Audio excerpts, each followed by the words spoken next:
ভাবুন তো, পৃথিবীতেই যদি একটা ছোট্ট সূর্য বানানো যেত, যেখান থেকে আসত অফুরন্ত পরিচ্ছন্ন শক্তি, এটাই তো ফিউশন এনার্জির চূড়ান্ত লক্ষ্য। কিন্তু এত বড় একটা স্বপ্নের পথে বিজ্ঞানীরা এমন এক অদ্ভুত বাধার মুখে পড়েছেন, যা কিনা পুরো ব্যাপারটার গতিই কমিয়ে দিচ্ছে।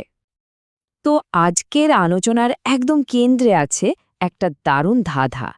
কিভাবে এমন একটা জিনিস যা ঠান্ডা আর যার কোনো চার্জই নেই, সে কিনা একটা গনগনে গরম তারাকাকে নিয়ন্ত্রণ করতে পারে, মানে একটা ফিউশন চুল্লির ভেতরের ওই লক্ষ লক্ষ ডিগ্রি তাপমাত্রার প্লাজমাকে প্রভাবিত করতে পারে।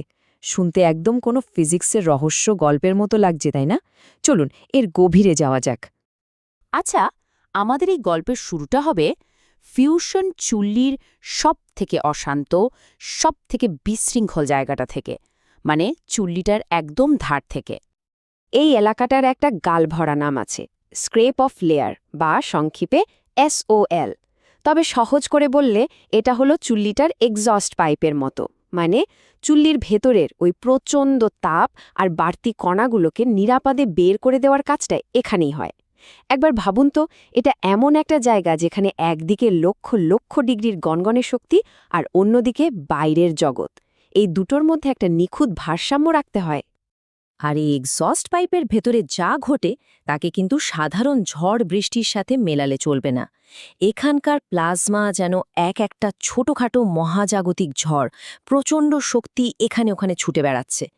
এই যে ছবিতে ঘূর্ণির মতো জিনিসগুলো দেখা যাচ্ছে, বিজ্ঞানীরা এগুলোর নাম দিয়েছেন ব্লব। বলা যেতে পারে খুদে খুদে হারিকেনের মতো। এই ব্লবগুলো শক্তি আর কণাকে চুল্লির ভেতর থেকে ঠেলতে ঠেলতে বাইরের দিকে নিয়ে যায়। আর ঠিক এই কারণেই বিজ্ঞানীরা অনেক দিন ধরে এদের স্বভাব চরিত্র বোঝার চেষ্টা করে যাচ্ছেন। আর ঠিক এখানেই রহস্যটা আরও জমে ওঠে। বিজ্ঞানীরা যখন এই এলাকার প্লাজমার ঘনত্ব মাপতে গেলেন, তখন তারা এমন কিছু দেখলেন যা তাদের বানানো কোনো মডেলের সাথে মিলছে না। সমস্যাটা আসলে কি? সমস্যাটা হলো চুল্লির ধারের দিকে প্লাজমার ঘনত্ব যতটা দ্রুত কমে যাওয়ার কথা, ঠিক ততটা কমছে না। এর যে প্রোফাইল, সেটা কেমন যেন অপ্রত্যাশিতভাবে ফ্ল্যাট বা সমতল হয়ে গেছে। আর এটা কিন্তু একটা বিরাট সমস্যা, কারণ একটা চুল্লির ডিজাইন কেমন হবে, সেটা কতটা কার্যকর হবে, তার অনেকটাই নির্ভর করে এই প্রোফাইলগুলো ঠিকঠাক বোঝার উপর। তাহলে প্রশ্নটা হলো, এর জন্য দায়ীটাকে? প্রথম আর প্রধান সন্দেহভাজন ছিল ওই যে উত্তাল ব্লবগুলো। ওরাই কি অতিরিক্ত কণাকে বাইরের দিকে ঠেলে দিয়ে এই ফ্ল্যাট প্রোফাইলটা তৈরি করছে, নাকি এর পেছনে আছে একেবারে অন্য কোনো অদৃশ্য শক্তি? এই রহস্যের কিনারা করার জন্য বিজ্ঞানীরা কিন্তু কোনো আসল চুল্লি ব্যবহার করেননি। তার বদলে তারা শক্তিশালী সুপার কম্পিউটার দিয়ে বানিয়ে ফেলেছেন একটা ভার্চুয়াল ল্যাবরেটরি।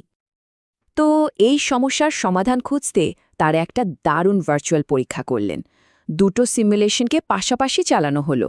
প্রথম সিমুলেশনটায় একদম বাস্তব জগতের সব নিয়মকানুন ছিল, যার মধ্যে নিউট্রাল কণার প্রভাবও ধরা হয়েছিল।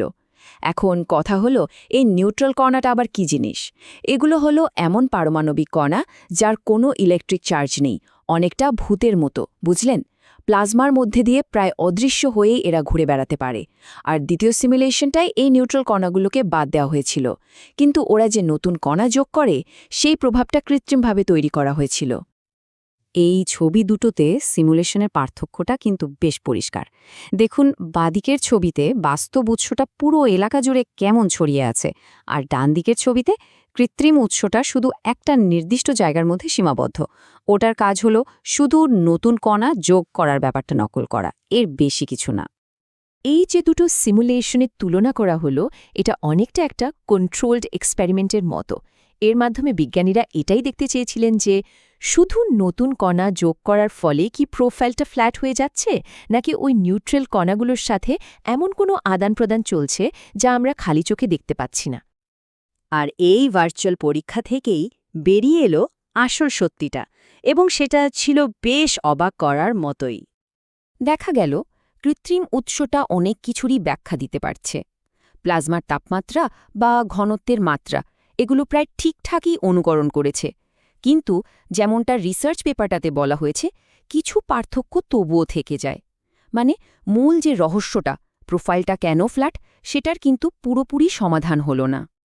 তার মানে কি দাঁড়ালো? মূল সন্দেহভাজন মানে ওই ব্লবগুলো আসলে নির্দোষ। আসল সূত্রটা লুকিয়েছিল অন্য কোথাও। সেটা হলো প্লাজমা ঠিক কিভাবে এক্সিস্টের দিকে বয়ে যাচ্ছিল তার মধ্যে। আসল অপরাধীর নাম হল চার্জ এক্সচেঞ্জ। ব্যাপারটা একটু সহজ করে ভাবা যাক। মনে করুন একটা খুব দ্রুত গতির চার্জড কণা মানে আয়ন ছুটে যাচ্ছে। আসে যাওয়ার পথে একটা ধীর গতির ঠান্ডা নিউট্রাল অ্যাটমের কাছ থেকে একটা ইলেকট্রন ছিনিয়ে নিল। এর ফলে কি হলো, যে আয়নটা দ্রুত যাচ্ছিল সে হঠাৎ ধীর হয়ে গেল, আর যে অ্যাটমটা ঠান্ডা আর ধীর ছিল সে হঠাৎ দ্রুত গতিতে ছিটকে বেরিয়ে গেল। এই যে চার্জ এক্সচেঞ্জের ঘটনাটা, এটা কাজ করে অনেকটা অ্যাটমিক ফ্রিকশন বা পারমাণবিক ঘর্ষণের মতো। এটা প্লাজমার কণাগুলোকে এক্সস্টের দিকে যেতে বাধা দেয়। ব্যাপারটা এমন যেন ওরা একটা প্রচণ্ড ভিড়ের মধ্যে দিয়ে দৌড়ে যাওয়ার চেষ্টা করছে। আর এই বাধার কারণেই প্লাজমার কণাগুলো চুল্লির ধারে এসে জমা হয় আর প্রোফাইলটাকে ফ্ল্যাট বা সমতল করে দেয়। তাহলে ওই ব্লবগুলোর কি হলো? হ্যাঁ, তদন্তে দেখা গেছে যে নিউট্রাল কণাগুলোর কারণে ব্লবগুলো একটু ধীরগতির আর আকারে বড় হয়ে গিয়েছিল ঠিকই, কিন্তু প্রোফাইলটা যে ফ্ল্যাট হয়ে যাচ্ছে তার জন্য ওরা মূল অপরাধী ছিল না। রহস্যের আসল সমাধান হল ওই অদৃশ্য পারমাণবিক ঘর্ষণ। কিন্তু এই যে পারমাণবিক ঘর্ষণের ব্যাপারটা আবিষ্কার হলো, এটা এত গুরুত্বপূর্ণ কেন?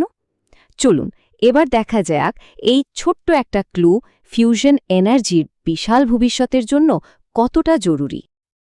দেখুন, এই ধাঁধার সমাধান হওয়ার মানে হল বিজ্ঞানীরা এখন আরও অনেক ভালো আর নির্ভুল মডেল তৈরি করতে পারবেন। আর ভবিষ্যতের ফিউশন পাওয়ার প্ল্যান্ট ডিজাইন করার জন্য এই মডেলগুলো কিন্তু অপরিহার্য। কারণ এর মাধ্যমে চুল্লির ভেতরের পরিস্থিতি সম্পর্কে আরও নিখুঁতভাবে ভবিষ্যৎবাণী করা সম্ভব হবে। তাহলে শেষ পর্যন্ত মূল কথাটা কি দাঁড়ালো? এটাই যে কখনো কখনো সবথেকে গুরুত্বপূর্ণ প্রভাবগুলো আসে সবথেকে অপ্রত্যাশিত জায়গা থেকে। এই যে ঠান্ডা চার্জবিহীন নিউট্রাল কণাগুলো, এদের এই অদৃশ্য খেলাটা বুঝতে পারা মানে হলো আরও সঠিক মডেল, আরও উন্নত চুল্লির ডিজাইন, আর সবশেষে পরিচ্ছন্ন ফিউশন শক্তি পাওয়ার লক্ষ্যের দিকে আরও এক ধাপ এগিয়ে যাওয়া। এই পুরো ব্যাপারটা আমাদের একটা বড় প্রশ্নের সামনে এনে দাঁড় করায়। বিজ্ঞানের এই বিশাল পথে চলতে গিয়ে আমরা আর কোন কোন এমন সূক্ষ্ম অদৃশ্য শক্তিকে হয়তো না জেনেই এড়িয়ে যাচ্ছি, যা কিনা হতে পারে আমাদের চূড়ান্ত সাফল্যের চাবিকাঠি? এটা কিন্তু ভাবার মতো একটা বিষয়।